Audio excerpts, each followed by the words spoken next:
So right now your build isn't performing exactly how you need to perform right now. And there could be many reasons why you're stuck with your build in Path of Exile. One, you're not following a build guide as a beginner or intermediate player. Two, you're not following a build guide correctly, and so on and so forth. But for now, let's assume that you're following the build guide correctly, but you can't seem to get over a hump. Now, for most players, this hump tends to be around the yellow to red maps, and where your character just feels a bit too weak to do red maps, and you need the currency to make your character stronger. Now, a lot of people believe that you need to get to red maps to make currency in PoE, but that's not true. There are currency making strategies that you can be done in white maps. Now, you will make a ton of currency like the in-game farmers in red maps, but there are still really good farming strategies that you can do to earn currency. And with a little patience, dedication, and time, you can make a lot of currency. So two things that come to mind instantly is one, essence farming in white tier maps. Two, beast farming in white tier maps. Now, these might sound a bit boring to do, but with dedication, you can make a lot of currency with them. I personally farm essences pretty much alongside my expedition strategy. So I was going to the map, kill the essences, and pretty much every map I go in, I make maybe like 5, 6, 7, 8 chaos, depending on how many essences and the quality of the essences and how much they're valued. Every time I go into a map, just by having essences in the map and doing them, right? And then when you farm a good amount of them and you're ready to sell them, you don't even need to sell them yourself. You can just simply, you could just go into the TFT Discord, find the entire people want to buy your entire tab, and there are people and they will buy your entire essence tab for 100 to 110% of the market price. So it's really good. It's a really good slow, stable income strategy. And for beast farming, I don't have much experience with that one myself, but there's a lot of Maxroll articles that you can go on where they teach you the passive atlas tree that you need to do it, and what you need to do, what you don't do, all of that. And it's the same thing with the essence farming one. It's all on the Maxroll website where you can just go and learn about these strategies and make a lot of currency. Now, please do not try to judge these strategies based on divines per hour or divines per map. My suggestion is to run 50 to 100 maps, or 100 maps ideally, and then check how much everything you have is worth. And then you decide to liquidate the raw currency if you have enough, but that's based on your judgment. So whether you have to do 10, 20 maps a day, or you have the time to run a lot of maps, do that. Just grind it out. Don't worry about divines per hour or chaos per hour or whatever.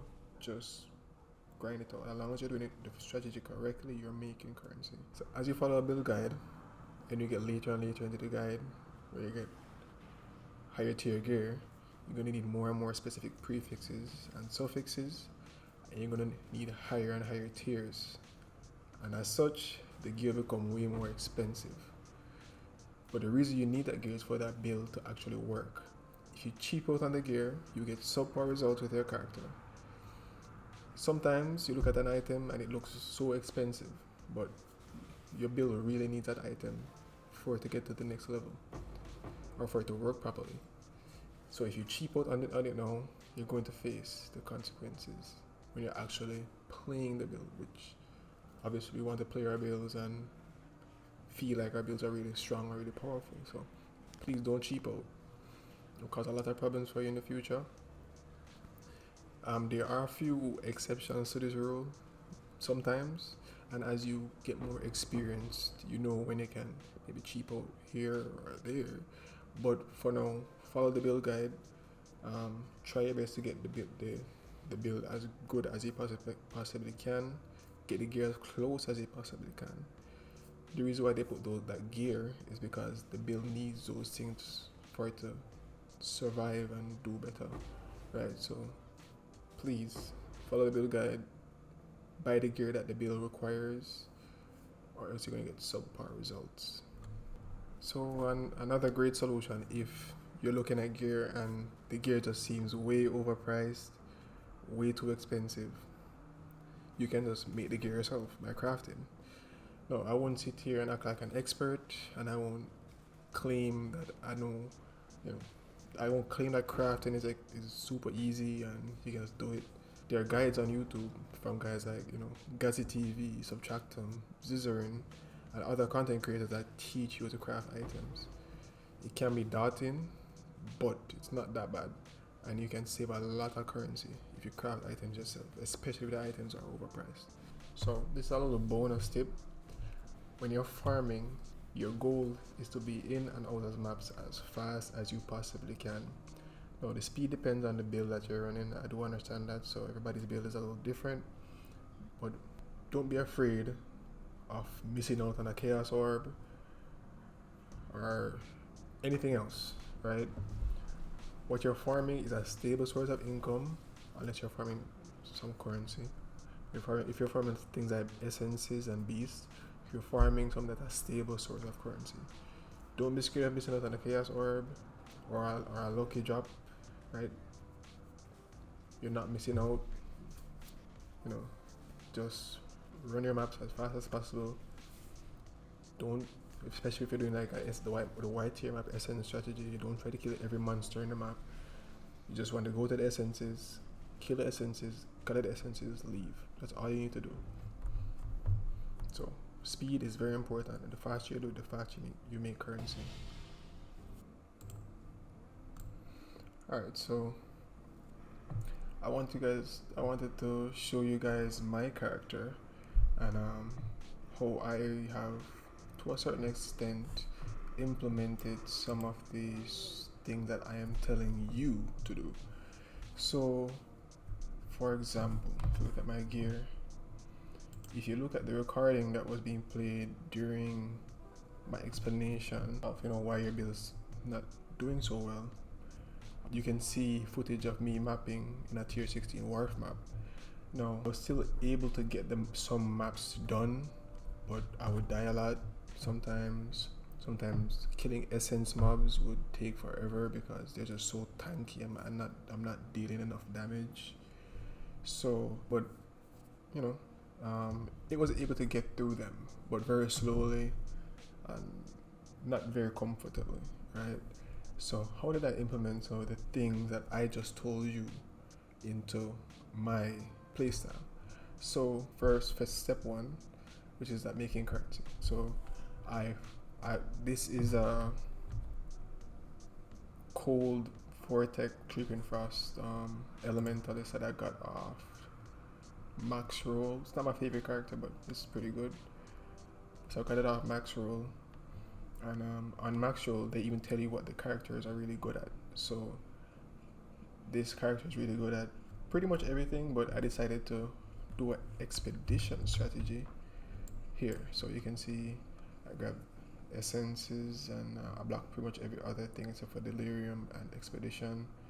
So if you look at my tree here, dropping maps, stream of consciousness, so I get more expeditions in my maps. Expedition, essences, expedition, and altars. That's really what my strategy revolves around. Oh, and sometimes I get some improved trials of ascendancy, which they drop improved offerings to the goddess, and give which I call gifts to the goddess, and gifts to the goddess cost about 2 divines per, so they're pretty good. They're very rare though, but when they come by, they're huge hit. So this is the strategy I chose from off the Maxroll strategy guide. So this one I decided to do. So I was doing it, and over time, even though I was struggling a bit, at one point I went back and I did yellow maps, low tier red maps. They're a little bit more comfortable to run. But in that example, I was doing a tier 16 wharf map, and as you can see, I'm not doing so well. I'm barely getting by sometimes, and my damage just isn't enough. So how do I implement some of the things I just told you into my own experience? So first things first, get a good strategy. That's exactly what I did. I got a strategy, I ran it in some lower tier maps, got some currency. Okay, So saved up some currency. As you can see, I have 3 divines here because I spent a lot of my currency on my gear. So that was my idea. I went and did some maps, my strategy in some lower tier maps, got some currency and then invested it in my character. So if you look at my gear here, my gear is pretty much exactly as it is in the POB or on the guide. So you can see I have a +1 scepter, a unique helm. It's pretty cheap though, so it's not that big of a deal. One of the things I just upgraded just yesterday, which also ties into my crafting point, which I learned how to craft, is this shield here. So it's not perfect. The cold damage is supposed to be at tier 3, but the tier 3 ones were going for like 5 divines just for the base with the fracture. I was like, nah, there's no way I'm buying that. So I decided to go for a tier lower, and I was able to get this one for about 100 chaos. And then I bought 1 divine worth of harvest currency, which is this blue one, the primal crystallized life force. I bought like 1 divine, which is about 5,000. And I basically just spammed it until I got +1 to all spell skill gems. I also got +1 to all maximum resistances, which is pretty good as well. Unfortunately, it didn't hit a resistance, which is what I wanted. I wanted a resistance as well. I might try to craft a little better in the future by using some other currencies, but for right now, it's okay. My resistances are capped. The only thing is that if I can craft spell suppression on this, I can cap my spell suppression. So right now I'm not fully capped right now, but I'm almost capped, like 99 or 98% capped. This belt is also something I crafted myself. I bought the belt and I just hit it with essences until I got this. Really great belt. The boots, crafted myself. And if you don't have some of the crafting bench crafts, what you can do is that you can go on the TFT Discord, and there are people that will do that for you for completely free. And all I have to do is vouch for them. So a guy did this for me, and then I just vouched for him, and I got this boot right here. It's not the greatest thing, but it's not bad for something I crafted myself.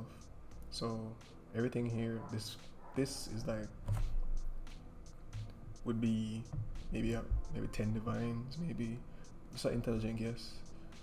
And I crafted it for pretty much less than 2 divines, so that's pretty good. These boots, really good. Crafted them, and they're worth a lot. Eventually I want to change this, but this is also crafted by me by just spamming essences, I believe, yeah, until I got this as well. So crafting is very important. So one thing I also did yesterday, which also made my build a lot easier to play and less annoying, is once I sold my essence tab. If you look at my essence tab right now, it's completely empty. I farmed a little bit after I did it, so I got some streakings, but it's pretty much empty because I sold my entire tab. And I bought some awakened gems for my build. So I bought some awakened gems that were level 1, and I realized that that's just not good enough.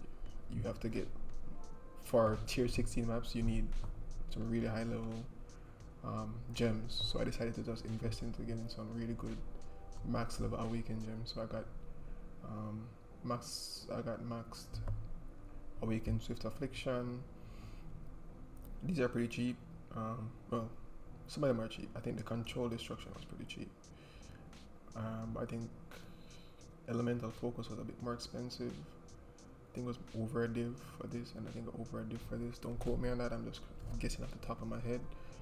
And I already had max level 21 level skills. Cruelties are still at level 20, which it's okay, it's not that bad. I know if you look at the footage in the background, which I should be showing now, the build feels a lot smoother. It's not perfect by any means, but it feels a lot smoother. I can do maps a lot better. I mean, it's just so much more enjoyable to do. I was stuck at level 90 for so long because I kept dying and losing 10% of my experience every time I died. But now I'm kind of leveling up. I'm at level 91, going to 92 now.